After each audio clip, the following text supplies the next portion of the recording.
Türkmen-Fransuz iqtisadi forum tamamlanandan sonra Gahraman arkadağımızın avtolo kerwini Frans Respublikasynyň resmi garşylamak dabarlarynyň geçirilýän köşküne geldi.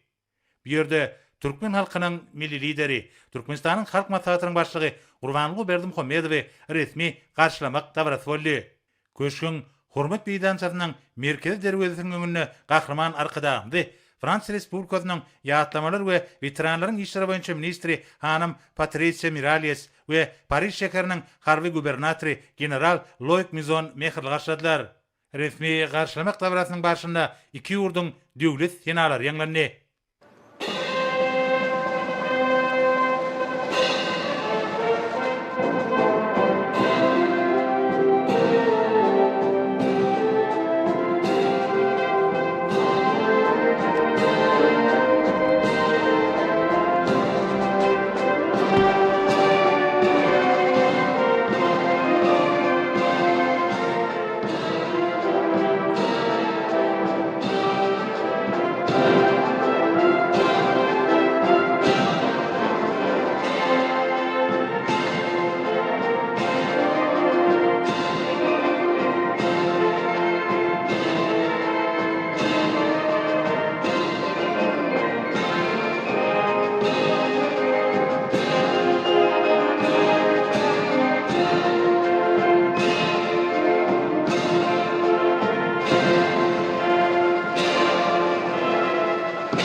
Döwlet senalary tamamlanandan sonra Gahraman arkadağymyz Hormat garawulynyň eskerleriniň hatarynyň öňünden geçdi.